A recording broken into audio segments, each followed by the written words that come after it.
Hello. Hello నమస్తే అన్న, నా పేరు సంజయ్. నమస్తే అన్న. నమస్తే. ఎక్కడి నుంచి మాట్లాడుతున్నారన్న? నేను హైదరాబాద్కి వెళ్ళి మాట్లాడుతున్నా. రైట్. చూస్తా ఉన్నాం తెలంగాణలో డైవర్ట్ పాలిటిక్స్ ఏ విధంగా సాగుతా ఉంది.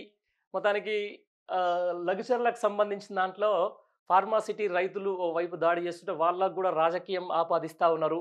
ఆ రాజకీయం ఆపాదించిన తర్వాత వీళ్ళు ఈ పార్టీ వాళ్ళు ఆ పార్టీ అని చెప్పేసి ఒక ప్రాపగండ చేస్తూ ఉన్నారు. ఆ ప్రాపగండ చేయడంలో ఈరోజు దాదాపు 13 మంది కాంగ్రెస్ పార్టీకి సంబంధించిన కార్యకర్తలే అని చెప్పేసి కొన్ని వార్తా సంస్థలు వార్తలు రాస్తున్నటువంటి పరిస్థితి. దీన్ని మీరు ఎట్లా చూస్తారన్న? అన్న, ఇప్పుడు వాళ్ళు రైతులా కాదా, వాళ్ళకి అక్కడ భూమి ఉందా లేదా అనేది ఒకటే చూడాలన్న. వాళ్ళు ఈ పార్టీలా ఆ పార్టీలు అనేది తర్వాత.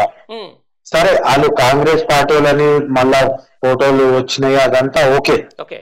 ఇప్పుడు మనము వీళ్ళు ఏ పార్టీ అనే దాంట్లోకి పోయే కంటే వాళ్ళు రైతులా కాదా, వాళ్ళకి అక్కడ భూములు ఉన్నాయా లేదా, వాళ్ళకి ఇచ్చే ఇష్టం ఉందా లేదా, ఇదే 3 పాయింట్లు అన్న.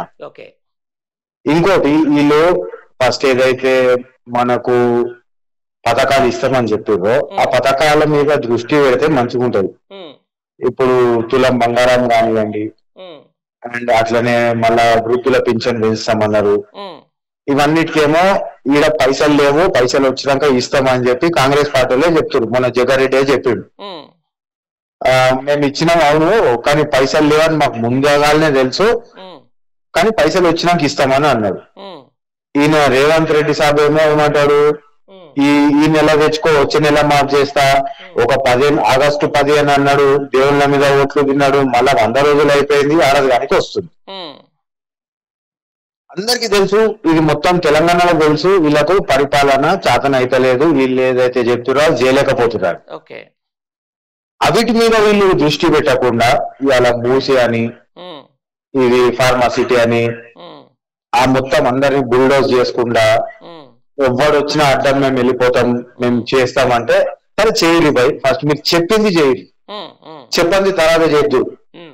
మీరు చెప్పింది చేసినాక ప్రజలు సంతోషంగా ఉంటే అప్పుడు మీరు ఏం చేసినా ప్రజలు కూడా సపోర్ట్ ఇస్తారు.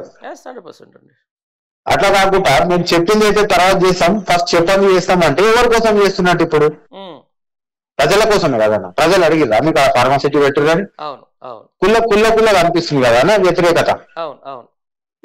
ఇది పార్టీలకు అతీతంగా మాట్లాడాలన్న మనము, తెలంగాణ సమాజం కోసం మాట్లాడాలి మనం.